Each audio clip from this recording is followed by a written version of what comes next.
नमस्कार सभी को।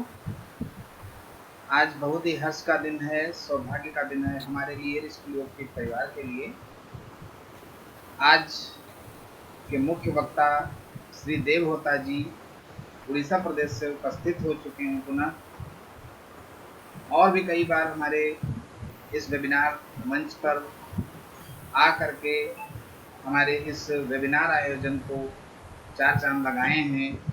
ठीक उसी प्रकार आज भी उपस्थित होकर अपना बहुमूल्य समय देकर एक नए टॉपिक के साथ, नए विषय के साथ, आज का जो टॉपिक है वह श्री शंकराचार्य जी एवं उनका जो महान योगदान रहता है, उनका जो कार्य होता है, उनके जो कर्तव्य होते हैं, उन पर व्याख्यान होना है, जो बहुत ही महत्वपूर्ण है, एक अनूठा विषय है। ऐसे विषयों पर चर्चा कोई करना नहीं चाहता है, क्योंकि शायद किसी को जानकारी नहीं रहती है। अगर जानकारी रहती भी है तो वो इन सब मूल जानकारियों को नहीं प्रेषित करना चाहते हैं। लेकिन ये एक अनूठा कार्य हमारे जो मुख्य वक्ता आज के हैं श्री देवहोता जी, उनके द्वारा होना है। आज के इस वेबिनार महासत्र को आरंभ करने से पूर्व ईश्वर वंदना कर लेते हैं। आइए सभी कमर गर्दन सीधी करेंगे। गुरु वंदना करेंगे। गुरुर्ब्रह्मा गुरुर्विष्णु गुरुर्देव महेश्वर, गुरु साक्षात् परम ब्रह्म तस्मै श्री गुरुवे नमः।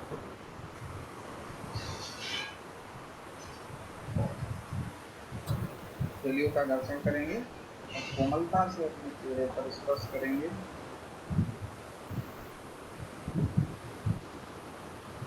गुरु वंदना का तात्पर्य, आज का जो व्याख्यान है श्री शंकराचार्य जी, शंकराचार्य जो पदवी कहते हैं, पद है, वह अपने आप में एक सनातन धर्म का सबसे बड़ा गुरु माना जाता है,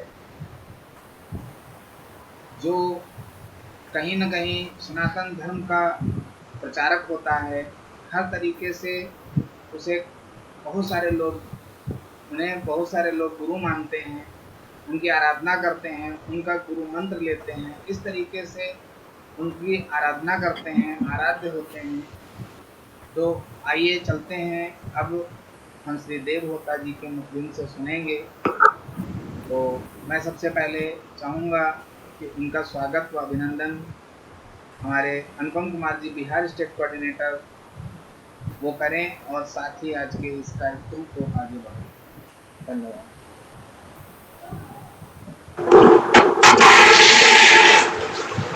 धन्यवाद सर, सभी को हमारा प्रणाम। नमस्कार, मेरा नाम अनुपम कुमार, बिहार का कोऑर्डिनेटर हूँ और आज के सत्र में देवहोता सर का बहुत बहुत स्वागत है। चलते हैं देवहोता सर के पास और आज के बारे में जानेंगे। होता सर, आपका आज के मंच में बहुत बहुत स्वागत है। धन्यवाद। आज का जो विषय है, इसे मैं भगवत गीता से एक मंत्र के साथ शुरू करना चाहता हूं, और वो मंत्र है, यदा यदा हि धर्मस्य ग्लानिर्भवति भारत अभ्युत्थानम् अधर्मस्य तदात्मानं सृजाम्यहम्।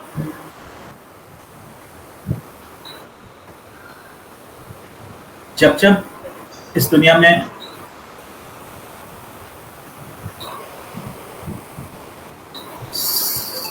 संकट आया है, ग्लानि आया है,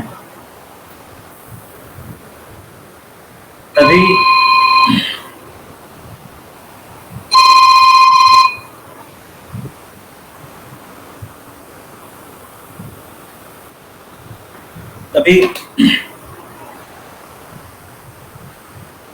ईश्वर अपना रूप लेके इस धरती पे उतरे हैं। और वैसे ही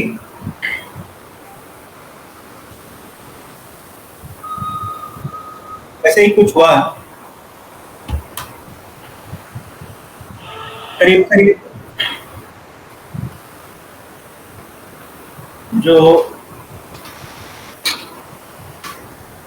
शंकराचार्य का जो समय है, उसी समय में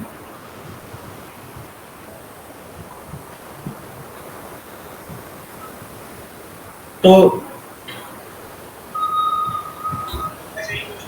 लगभग 8th सेंचुरी एडी के आसपास शंकराचार्य का जो समय है, उसमें थोड़ा काफी लोग काफी मत देते हैं, उसमें थोड़ा मत में अंतर है।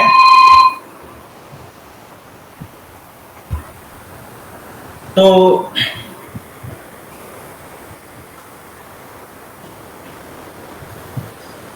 उसमें मत में अंतर है, फिर भी लगभग 8th सेंचुरी एडी को हम लोग मान के अभी चलेंगे। तो उसमें क्या हुआ कि एक ये जो एक काफी कठिन समय से अपना सनातन धर्म गुजर रहा था। ये पूरा भारत जो है वो पॉलिटिकली बिखरा हुआ था। छोटे छोटे राज्य में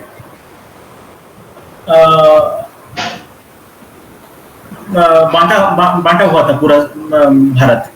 छोटा राज्य था और मतलब वो लोग इंडिपेंडेंट राजा लोग उसको शासन करते थे, और उनमें कोई एक भारत करके कोई कॉन्सेप्ट नहीं था, या उस समय में वो भारत करके कोई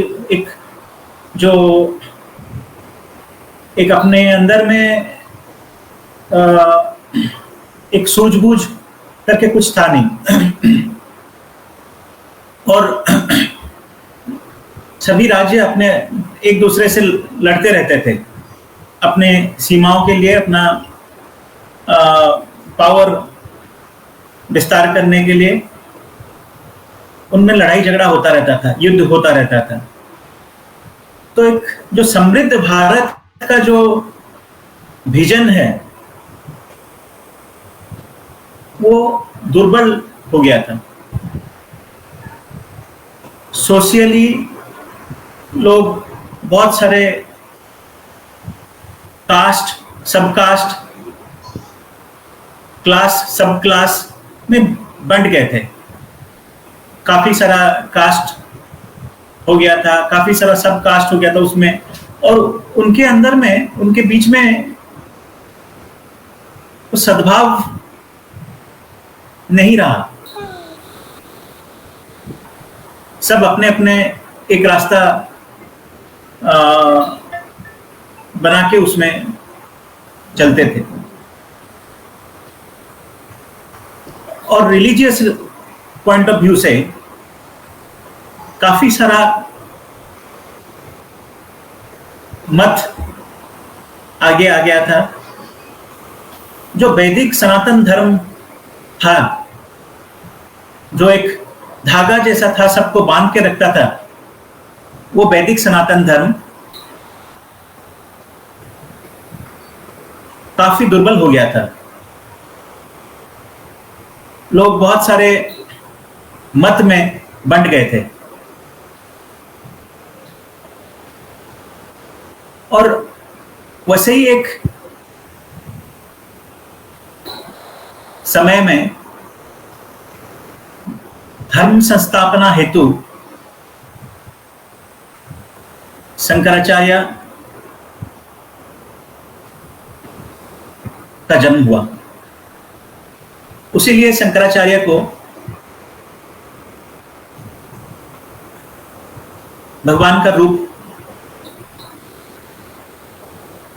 बोल के भी मानते हैं कुछ लोग। उनको जगत गुरु का नाम मिला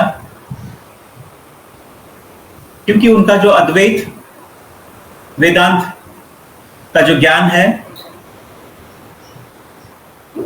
वो आज पूरे विश्व भर में लोगों को एक दिशा दिखा रहा है।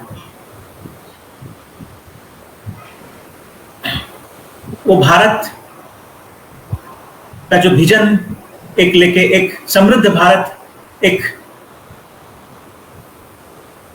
सुंदर भारत का एक विजन लेके, और सनातन धर्म जो कि एक बहुत ही खराब समय से गुजर रहा था, उसको दोबारा स्थापना की। और भारत के अंदर जो एक डिसइंटीग्रेशन हो गया था, लोगों के अंदर बहुत लोग बिखर गए थे, बहुत सारे सोच, बहुत सारे कास्ट, क्रीड, ये सब लेके लोग जो बिखर गए थे उनको यूनिफाई करने का एक बड़ा काम शंकराचार्य जी के द्वारा हुआ। शंकराचार्य जी बचपन से ही काफी तेज रहे। लगभग 2 साल की उम्र में बोला जाता है कि वो संस्कृत बहुत फ्लुएंटली बोल पाते थे और लिख भी पाते थे। और 4 साल की उम्र में वो वेद का पाठ बहुत सुंदर कर पाते थे। 12 साल की उम्र में वो सन्यास लिए और घर छोड़ के चले गए। और 12 साल से उनका जो उम्र रहा 32 साल का, ये 20 साल का जो समय है उसमें उन्होंने जो कुछ किया वो कोई साधारण मनुष्य का बस का बात नहीं है। कोई सोच भी नहीं सकता था वो जितना काम वो एक छोटे समय में संपादित किए।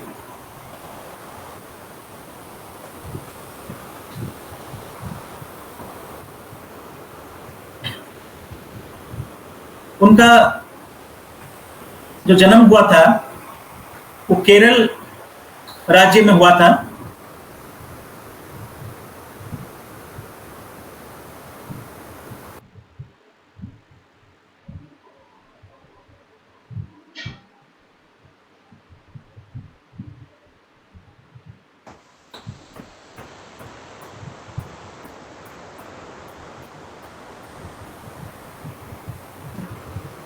जाके वहां पे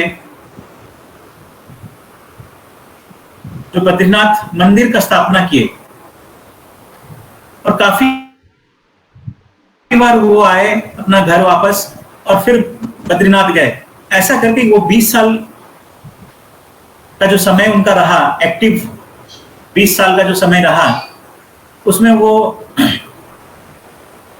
केरल से बद्रीनाथ और ईस्ट से वेस्ट चल के वो काफी ट्रेवल किए।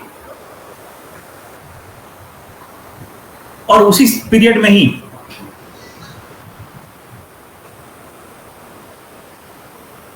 वो काफी सारे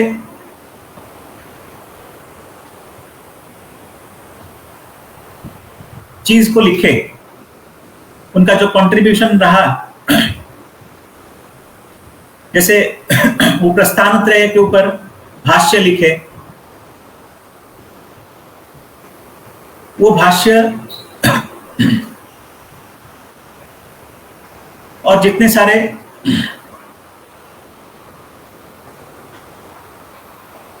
प्रकरण ग्रंथ वेदांत को समझाने के लिए वो लिखे, ये कोई सहज काम नहीं था।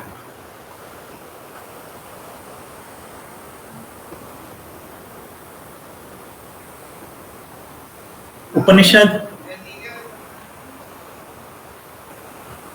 गीता, उसको पढ़ना, उसके ऊपर कमेंट्री लिखना,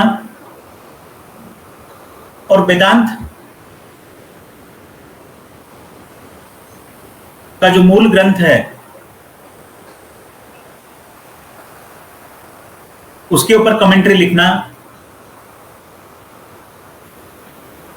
और इतना सारा मंदिर स्थापना करना, कन्याकुमारी से लेके हिमालय और ये ईस्ट से लेके वेस्ट तक काफी सारा मंदिर को स्थापना किए। 4 जगहों पे जो कि स्ट्रेटेजिक इंपॉर्टेंस रखता है भारत को बांधने के लिए, एक भारत का एक भारत राज्य का परिकल्पना करके वो पूरे देश को बांधने के लिए 4 जगहों पे जो 4 मठ स्थापना किए, ये कोई सहज काम नहीं था उस समय में।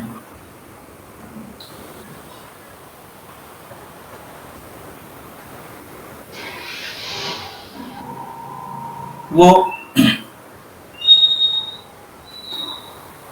शंकराचार्य का जो कंट्रीब्यूशन है, जो काम वो किए हैं,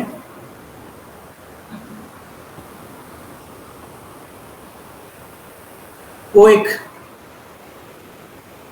ह्यूमन का जो स्टैंडर्ड है उससे परे था। इतना कम समय में इतना काम, इतना बड़ा काम, इतना सुंदर काम करना, ये अद्वितीय था, सेकेंड टू नन।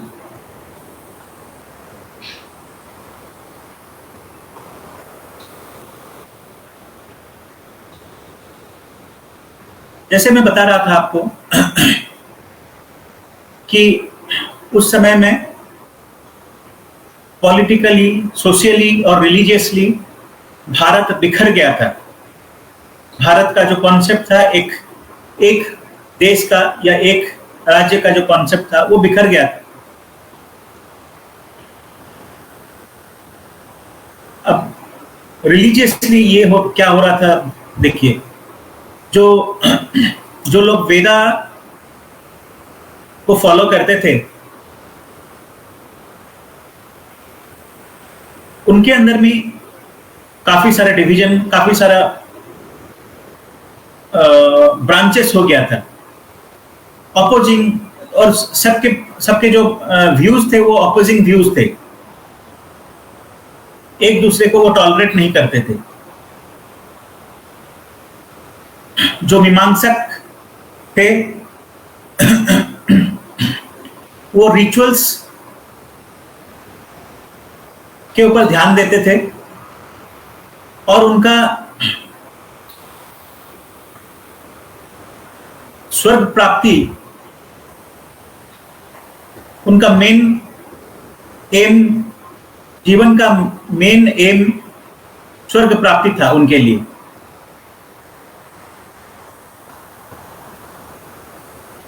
और उनके लिए ये जो संसार था, ये सत्य था। ये कॉन्सेप्ट मीमांसक वाले लेके चल रहे थे। फिर सांख्य और योग, ये दोनों जो सिस्टम लगभग सिमिलर सिस्टम थे, वो 2 चीज को सत्य मानते थे, एक पुरुष और एक प्रकृति। किंतु सांख्य जो है वो ईश्वर को नहीं मानता था। वैसे न्याय और वैशेषिक जो सिस्टम थे वो लोग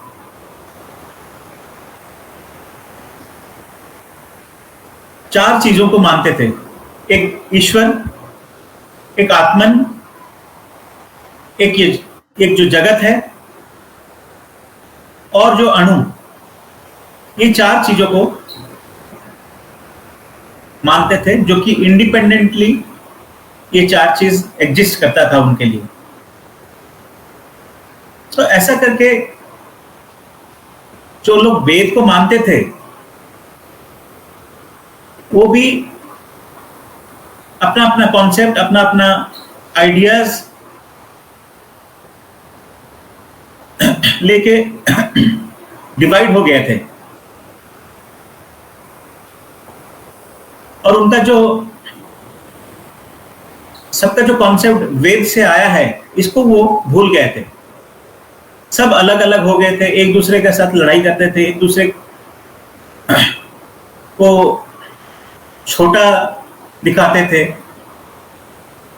मेरा जो कॉन्सेप्ट है वही सही है और दूसरा का कॉन्सेप्ट गलत है, ऐसा करके वो लोग का मानना हो गया था उस समय में।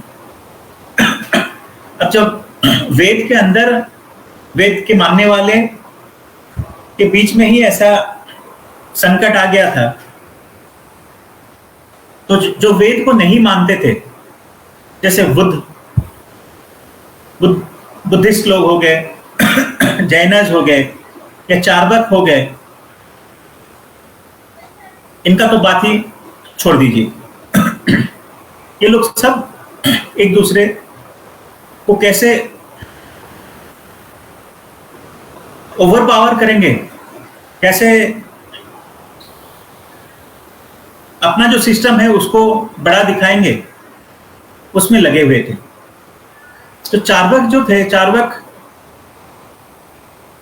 ये जगत को सत्य मानते थे और इस जगत को वो फुल्ली एंजॉय करते थे।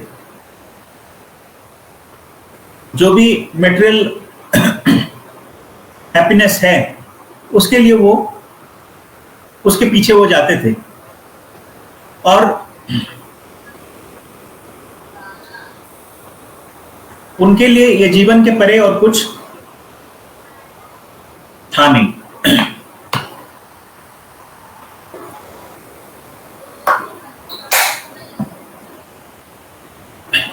वैसे ही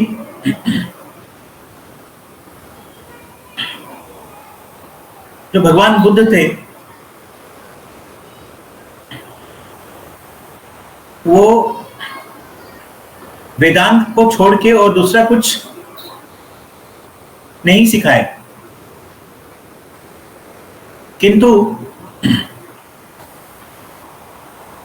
उनके बाद में जो बुद्धिस्ट फिलॉसफी एक नया रूप ले लिया। वो एक नेगेटिव सोच की तरफ उस समय में जाना शुरू किया। बुद्धिस्ट लोग वेदा, ईश्वर या आत्मन को मानते नहीं थे। उनका बोलना था कि जो परम सत्य है वो शून्य है। उनको शून्यवादी इसीलिए बोला जाता था।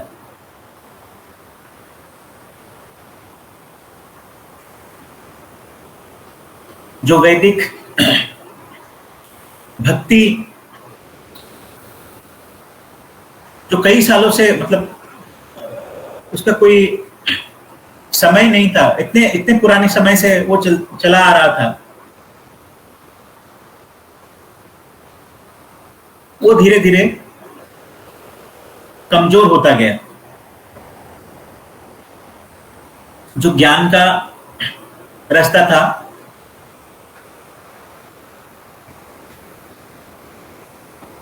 जिसमें ब्रह्मन ही सब कुछ था, वो धीरे धीरे कहीं दूर होने लगा।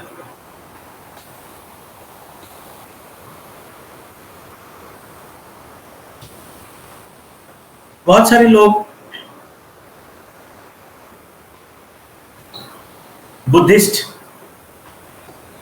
बुद्धिज्म अडॉप्ट किए,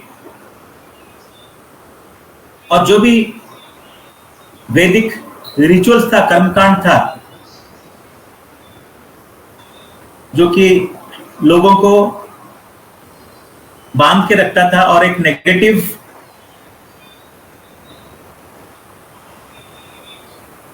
पाथ से दूर रखता था, वो धीरे धीरे कमजोर होता गया।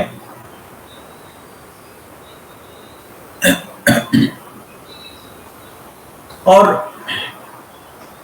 जो भक्ति, ज्ञान, कर्म वैदिक मत से का जो रास्ता था,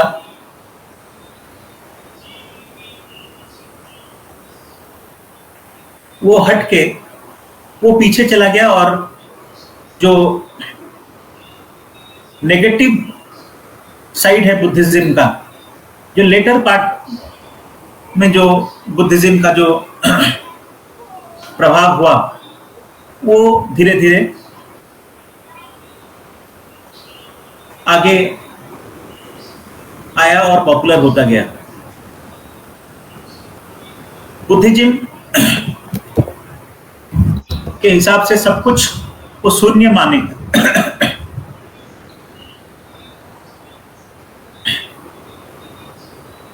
तो जो कि एक पेसिमिस्टिक आउटलुक था।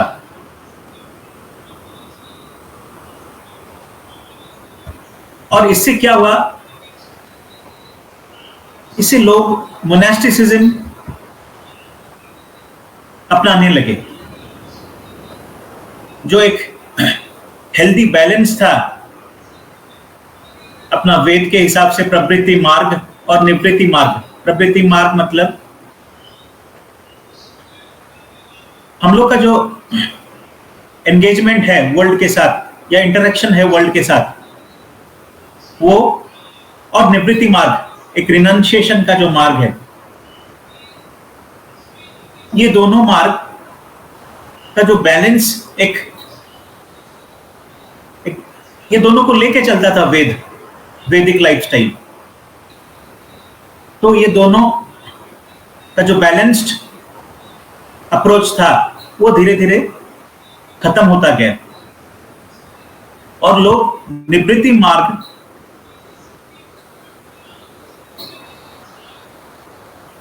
या मोनास्टिसिज्म में जाने लगे।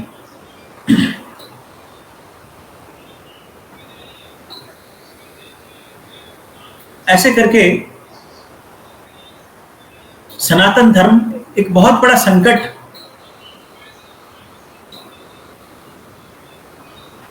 के थ्रू से गुजर रहा था। यदि शंकराचार्य नहीं आते उस समय, या उनका जन्म नहीं होता, या वैसा काम नहीं होता, तो शायद सनातन धर्म आज और रहता भी नहीं।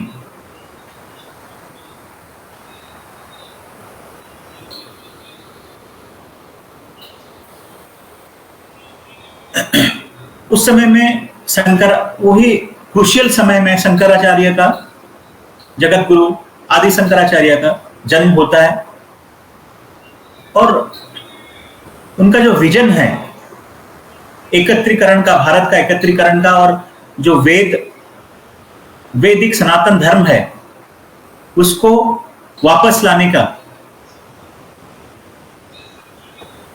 ये दो विजन लेके 20 सालों में शंकराचार्य अपना काम शुरू किए।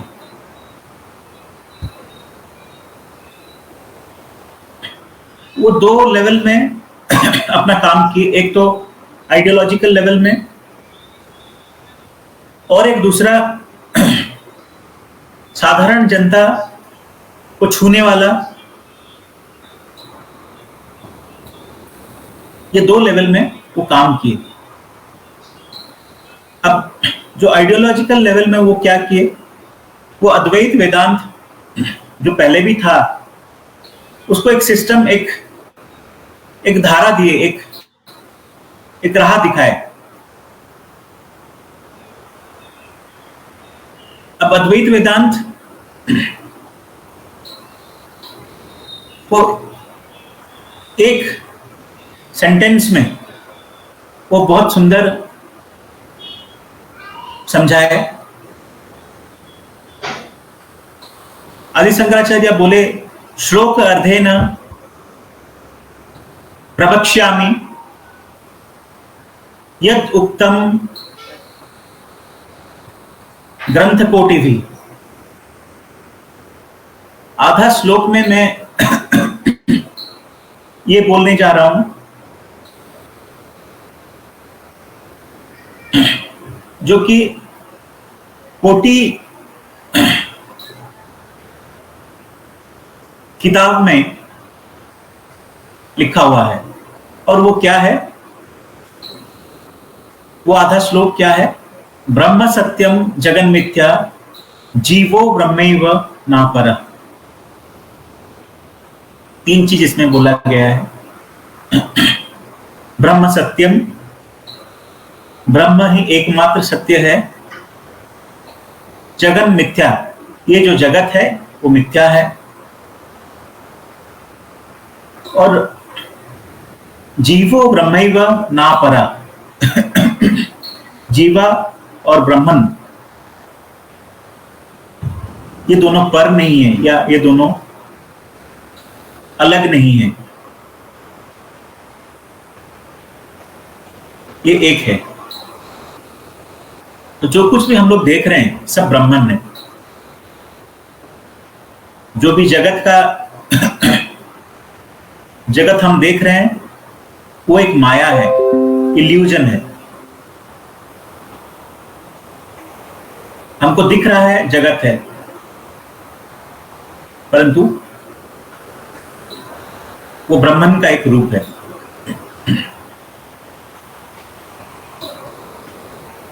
अब ये अद्वैत वेदांत का जो कॉन्सेप्ट है उसको पॉपुलर करना है, उसको दोबारा लोगों के बीच लेके आना,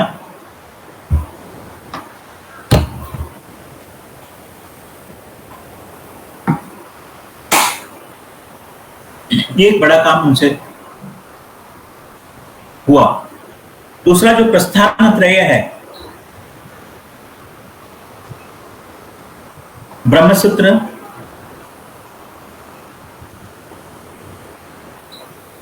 भगवद गीता और उपनिषद, ये तीनों के ऊपर वो कमेंट्री लिखे।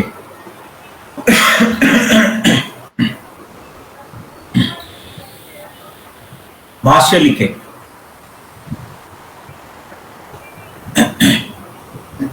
जितना भी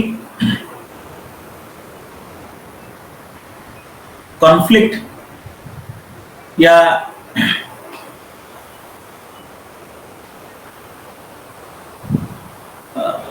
जहां पे लोगों को समझ में आ रहा था कि कुछ कॉन्फ्लिक्ट है उपनिषद में, या 2 उपनिषद 3 उपनिषद में, उसको वो समझा के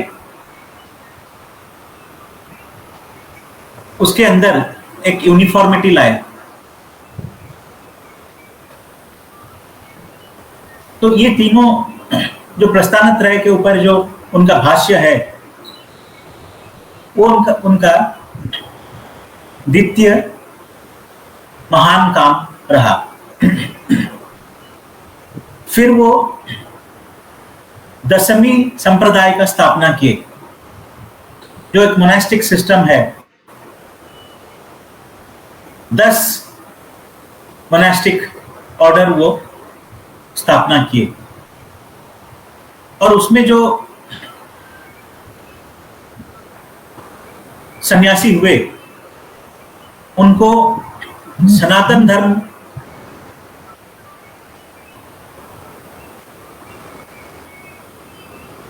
को बचा के रखना और उसका समृद्धि के लिए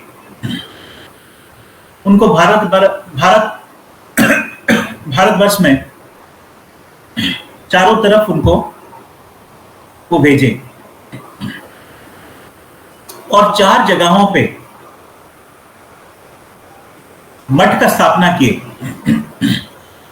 नॉर्थ, साउथ, ईस्ट, वेस्ट, चारों जगहों पे भारत में वो 4 मठ स्थापना किए।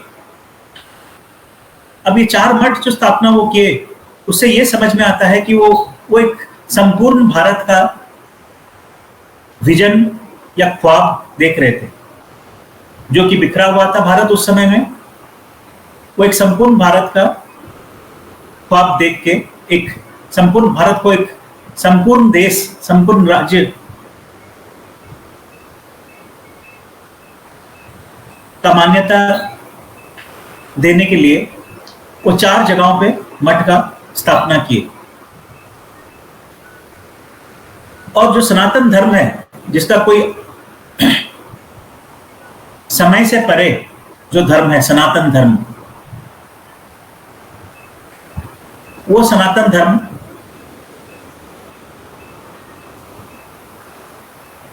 का सशक्तिकरण करने के लिए, एम्पावरमेंट करने के लिए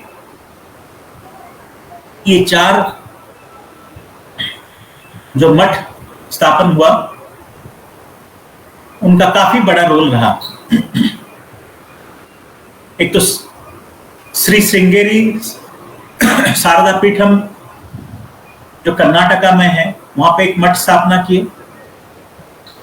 एक ज्योतिर्मठ बद्रीनाथ में, उत्तराखंड में स्थापना किए। एक कालिका मठ द्वारका, गुजरात में स्थापना किए। और एक गोवर्धन मठ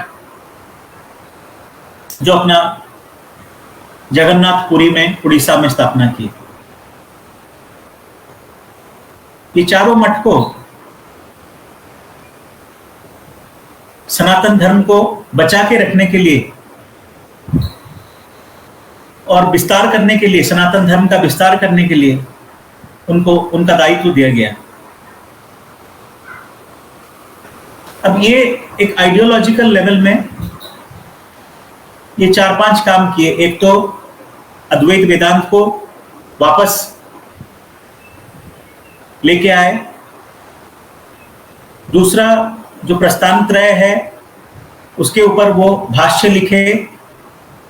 उसमें जो कॉन्फ्लिक्ट था या उसमें जहां जहां पे मतांतर था, उसमें एक लय लेके आए। तीसरा, ये 10वीं संप्रदाय स्थापना किए, जो लोग की सनातन धर्म का रक्षा करेंगे और सनातन धर्म को आगे लेके जाएंगे। और चौथा,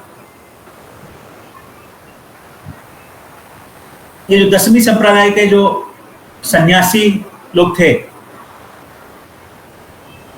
उनका काम के लिए, उनका काम सहज करने के लिए 4 जगहों पे, उत्तर भारत, दक्षिण भारत, पूर्व भारत और पश्चिम भारत में 4 मठ का स्थापना हुआ।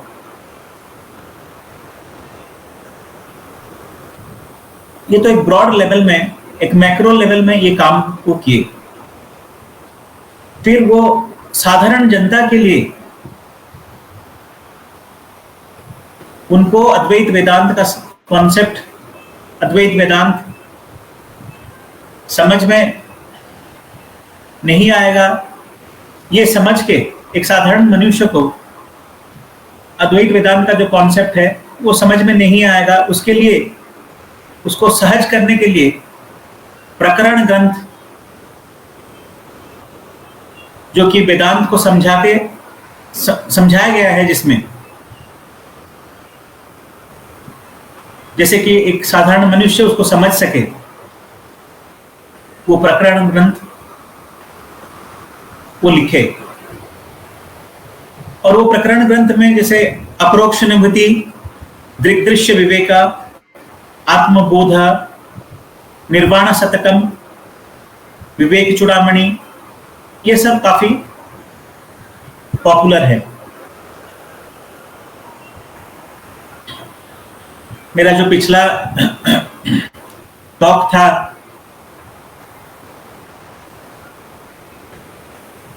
उसमें निर्वाण शतकम या आत्म शतकम के बारे में हम लोग आलोचना किए थे, जिसमें आदि शंकराचार्य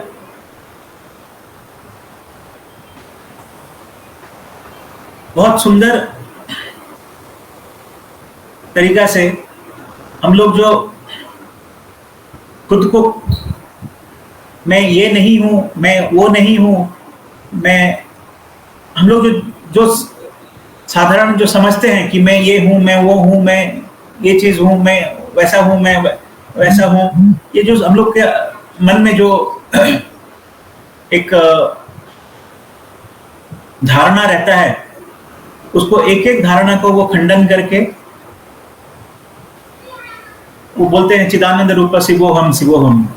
इसके बारे में हम लोग विस्तार से आलोचना किए थे। तो ऐसा करके ये साधारण लोगों के लिए उनका ये एक बड़ा काम था कि वो अद्वैत वेदांत को समझाने के लिए प्रकरण ग्रंथ लिखे। दूसरा, वो भक्ति और जो कर्मकांड है उसको दोबारा जागृत किए और वेदांत का जो परव्यू है उसके अंदर में ही ये भक्ति, योग और कर्म वो लेके आए। तीसरा काम वो ये किए कि जो 6 वेद के हिसाब से 6 देव देवी का पूजा पाठ वो शुरू करवाए। विष्णु, शिवा, देवी मां, गणेश, सूर्य और स्कंद, ये 6 देवता और देवी मां का पूजा शुरू करवाए।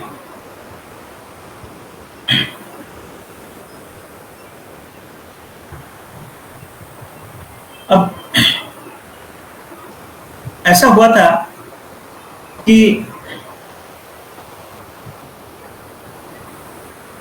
ये जो उस समय में भारत में जो भी जो जैसे चार्वाक लोग अलग हो गए थे, बुद्धिस्ट लोग अलग हो गए थे, जैन लोग अलग हो गए थे, जो मीमांसक थे वो अलग हो गए थे, वैसे ही पूजा पाठ कुछ लोग शैवाइट्स थे, वो शिव जी को ही पूजा करते थे, वो विष्णु को नहीं मानते थे। कुछ वैष्णवाइट्स थे जो केवल विष्णु को ही पूजा करते थे, शिव जी को नहीं मानते थे। कुछ लोग देवी माँ को पूजा करते थे, कुछ लोग गणेश जी को पूजा करते थे, कुछ लोग सूर्य देव को पूजा करते थे। ऐसा करके वो लोग जो बिखर गए थे, बंट गए थे, उनको वो अद्वैत वेदांत के अंदर वो लाए और ये सब का पूजा पाठ 6 देवादेवी जो वैदिक देवादेवी हैं उनका पूजा पाठ शुरू करवाए। उसीलिए उनको सन्माता स्थापना आचार्य बोल के भी बोला गया। 6 टाइप का वो पूजा पाठ शुरू करवाए। उसलिए चौथा काम वो ये किए कि कन्याकुमारी से लेके हिमालय तक वो बहुत सारे मंदिर स्थापना करवाए। ये जो 6 देवादेवी का नाम हम लोग अभी लिए, उनका बहुत सारा मंदिर स्थापना हुआ। और ये बुद्धिस्ट समय में बहुत सारे मंदिर को बुद्धिस्ट विहार में रूपांतरित कर दिया गया था। वो फिर दोबारा वो बुद्धिस्ट विहार को मंदिर में रूपांतरित किए और वहां पे पूजा पाठ शुरू करवाए। सनातन धर्म एक बहुत बड़ा संकट समय से गुजर रहा था। बुद्धिस्ट लोग और दूसरे लोग सब जितना भी मंदिर था उसका उपयोग या दुरुपयोग करते थे।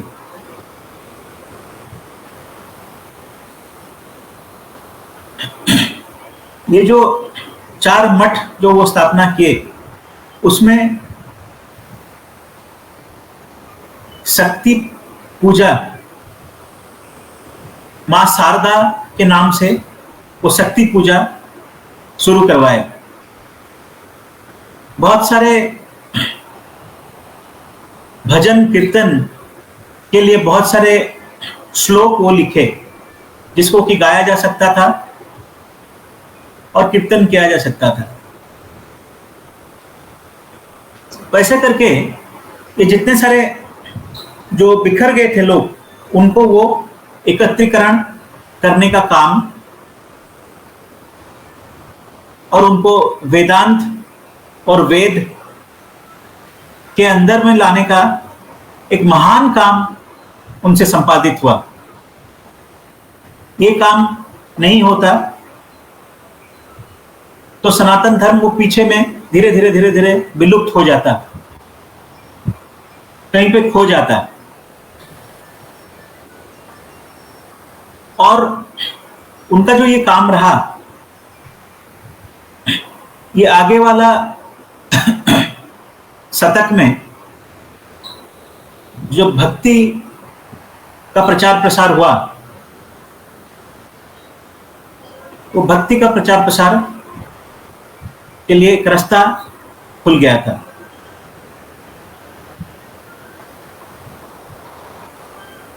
जितना भी भारत के ऊपर जो मुस्लिम लोग का जो आक्रमण हुआ और भारत में आके वो काफी साल मुगल लोग शासन किए, मुस्लिम लोग शासन किए, अब तक सनातन धर्म और रहता नहीं। यदि शंकराचार्य अपना ये महान काम 20 साल के अंदर नहीं करते तो वो सनातन धर्म और रहता नहीं। आज अद्वैत वेदांत अपना भारतवर्ष का सीमा पार करके जो सारे विश्व को एक दिशा दे रहा है, एक लाइट दिखा रहा है, उसका जो फाउंडेशन है वो फाउंडेशन भगवान शंकराचार्य जी के द्वारा ही हुआ। तो ये 32 साल का जो छोटा जीवन था, ये 32 साल का छोटा जीवन अति अद्भुत और चमत्कारी था।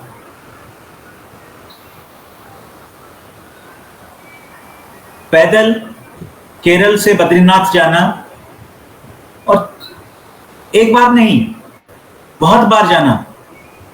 वो काफी बार अपने जो केरल में उनका जो घर था वहां पे वो वापस आए, और काफी बार वो बद्रीनाथ और चारों तरफ, चारों कॉर्नर भारत के जहां पे वो मठ स्थापन किए थे वहां पे वो पैदल लगभग 2000-3000 किलोमीटर पैदल वो जाके अपना काम किए। और वही 20 साल के अंदर ये काम हुआ।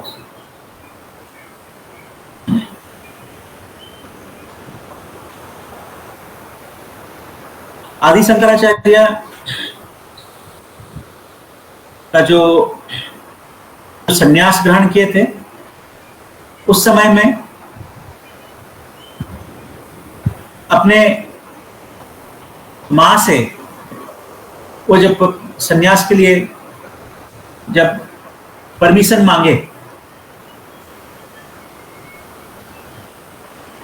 तो उनके मां ने उनको 12 साल में परमिशन दे दिया कि बेटा जाओ। तुम जो काम करने के लिए सोच रहे हो, जो अद्भुत काम करने के लिए सोच रहे हो, वो काम तुमको बुला रहा है।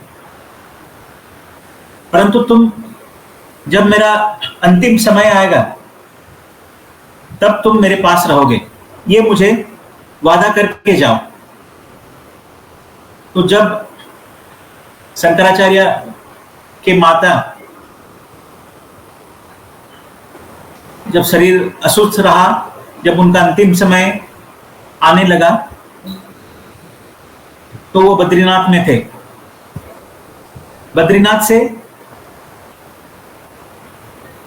पैदल चल के वो केरल आए, माता के साथ कुछ दिन गुजारे, और जब माता का देहांत हो गया तो फिर वापस वो उत्तर भारत में अपना जो लक्ष्य था, जो अपना महत् काम, जो भारत का एकत्रीकरण और सनातन धर्म का रक्षा और उसको वापस लेके आना, इसका जो एम लेके वो घर से निकले थे, उस काम में फिर से दोबारा जुट गए।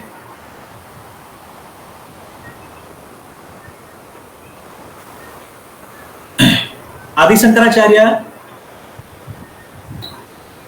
के जो गुरु थे, उनका नाम था गौड़पाद। गौड़पाद, वो गौड़पाद, वो भी एक असाधारण गुरु थे। और उनका जो शिक्षा वो दिए,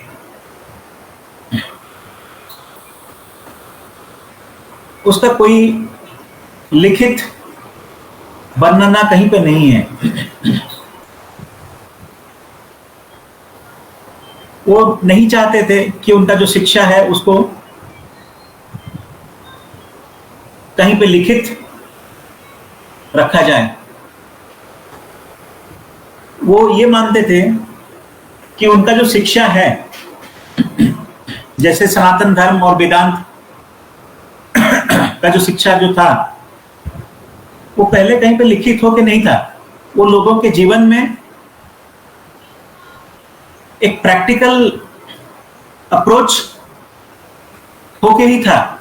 लोग उसको अपना लिए थे अपने जीवन धारा में, जीवन शैली में, वो शिक्षा को अपना लिए थे। वो शिक्षा जीवन शैली में दिखता था। तो वैसे ही गौड़पाद चाहते थे कि उनका जो शिक्षा है वो जीवन में दिखे, ना कि कोई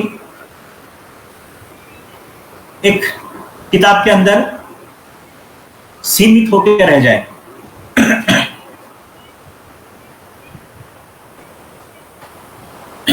आदि शंकराचार्य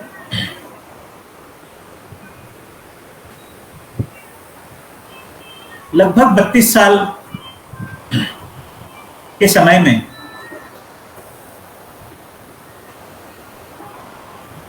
एक मंदिर में जा रहे थे। वो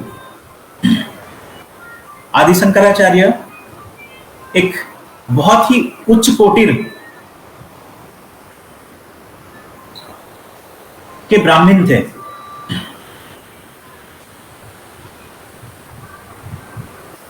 बहुत ही उन्नत और उच्च चिंताधारा, उच्च सोच और अंदर से प्योर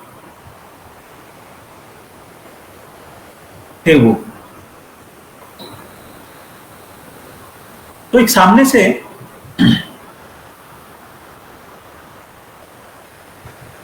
एक लो कास्ट का एक आदमी सामने से आ रहा था।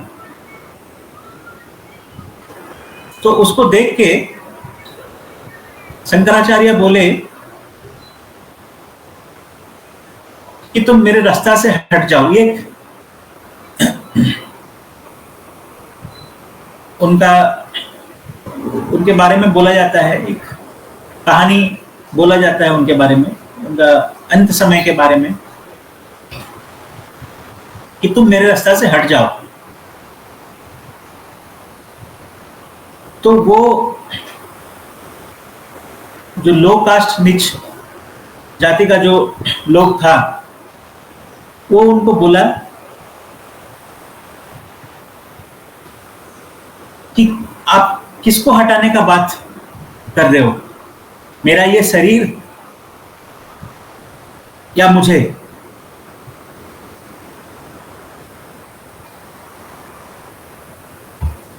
तो ऐसा ये जो बात था, बोला जाता है कि आदि शंकराचार्य को इतना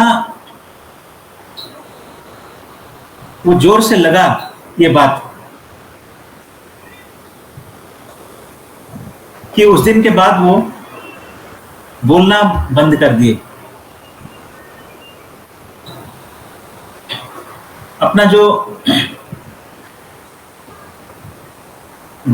ज्ञान, सनातन धर्म का जो ज्ञान, वेदांत का जो ज्ञान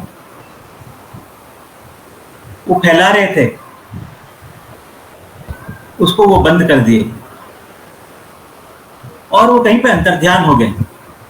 उनको और कोई, उसके बाद में उनको और कोई देख नहीं पाया।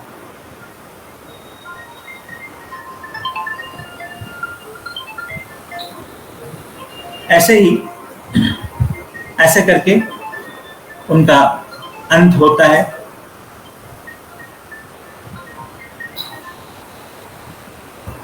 कलाडी ग्राम जो कि केरल में है, वहां पे उनका जन्म हुआ और हिमालय में कहीं पे बद्रीनाथ के आसपास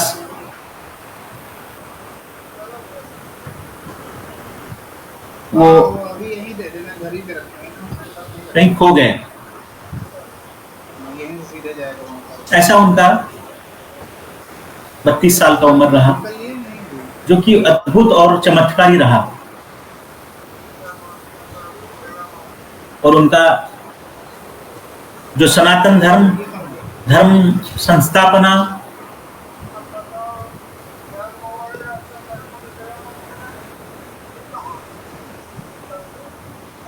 जहाज मऊ के पास है।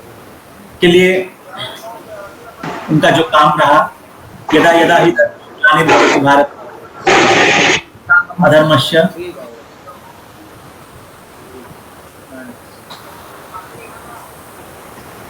मंडी आज खत्म हो गई, तो हो गया ना। धर्म संस्थापना के लिए हाँ, संभवामी युगे युगे, वो हर युग में भगवान जैसे आए वैसे ही वो आके सनातन धर्म का रक्षा की और एक नई दिशा दिया सनातन धर्म को।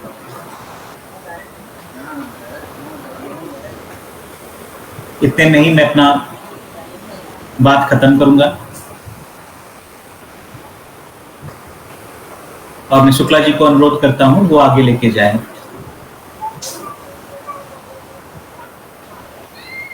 धन्यवाद।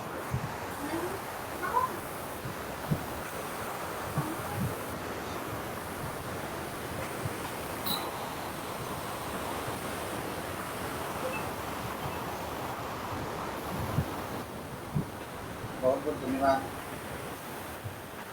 श्री देवव्रता जी को आज की ना जो विश्लेषण बहुत ही सहजतापूर्वक बताया गया श्री शंकराचार्य जी के बारे में और सनातन धर्म के बारे में, उसका क्या अस्तित्व है, कैसे ये स्थापित हुआ, कैसे इसकी स्थापना हुई, कैसे इसको विस्तारित किया गया और आज भी जो है उसी तर्ज पर उसी की फॉलोइंग चल रही है। पूरे देश में इस समय तो क्रांति चल रही है सनातन धर्म को कैसे और आधुनिक तरीके से उसको कैसे विस्तारित किया जाए, जन जन तक कैसे पहुंचाया जाए, इस तरीके से इस सनातन धर्म को कहीं न कहीं पूरे विश्व में कैसे प्रसारित किया जाए, प्रचारित किया जाए, उस पर कार्य चल रहा है। क्योंकि जो अपने भारत देश की एक परिकल्पना माननीय प्रधानमंत्री मोदी जी ने बना रखी है कि हमें भारत देश को एक विश्व गुरु बनाना है, तो विश्व गुरु बनाने के लिए उनका जो कार्य चल रहा है योग को लेकर के चल रहा है। क्योंकि योग सनातन धर्म की ही, कह लीजिए कि सनातन धर्म योग से ही निकल कर आया है, ये कह लीजिए। तो योग सबसे सर्वोपरि है और योग की भावना, योग की धारणा से ही आज सब कुछ संभव हो पा रहा है। तो इसी को ध्यान में रखते हुए 2015 21 जून से जो लगातार योग दिवस मनाया जा रहा है, विश्व योग दिवस, अंतर्राष्ट्रीय योग दिवस, जो कई देशों में, एक नहीं कई देशों में एक साथ मनाया जाना है। अभी हाल ही में यानी जस्ट आफ्टर टुमारो अंतर्राष्ट्रीय योग दिवस मनाने की भरपूर तैयारियां जोरों पर हैं। 8वां अंतर्राष्ट्रीय योग दिवस 21 जून 2022 को मनाया जाना है, जिसकी थीम है मानवता। मानवता को उसको जो है थीम बनाया गया है। इस थीम के साथ जो है इस योग दिवस को मनाने के लिए पूरा विश्व एकजुट हो रहा है। हर गांव, हर ब्लॉक, तहसील, जनपद, प्रदेश, देश, सभी आज जो है एकजुट होकर के योग को अपनाने में लग गए हैं। योग को पूरी तरीके से फॉलो करने का प्रयास कर रहे हैं। इस तरीके से इसके साथ आज पूरे देश में, पूरे विश्व में योग अपनी जगह बना चुका है और जहाँ तक नहीं भी पहुँच पाया है वहाँ भी पहुँचने का प्रयास किया जा रहा है। तो कहीं ना कहीं आज हम अपने उस परिकल्पना को सार्थक करने वाले हैं, जिस परिकल्पना को अंजाम देने के लिए एक हिंदू धर्म, सनातन धर्म आगे बढ़ाने का जो प्रयास किया जा रहा है, वह संभव हमारे माननीय प्रधानमंत्री मोदी जी की वजह से हो पा रहा है। तो मैं उन्हें भी साधुवाद करता हूँ, धन्यवाद करता हूँ। और साथ ही आज के जो मुख्य वक्ता देववक्ता जी, आज का जो मुख्य विषय था, उसके लिए भी मैं धन्यवाद करता हूँ, तहे दिल से धन्यवाद करता हूँ। सबसे बड़ी बात कि वो अपना बहुमूल्य समय आकर के देते हैं हमारे वेबिनार में, और साथ ही समाज के लिए देते हैं, स्कूल योग की परिवार के लिए देते हैं। इसके लिए मैं पुनः धन्यवाद करता हूँ तहे दिल से। और आज के इस कार्यक्रम को यहीं पर विराम दिया जाएगा। विराम देने के लिए हम शांति पाठ करेंगे। शांति पाठ गायत्री मंत्र को 3 बार उच्चारण के साथ कहेंगे। इसके लिए सभी ध्यानात्मक आसन में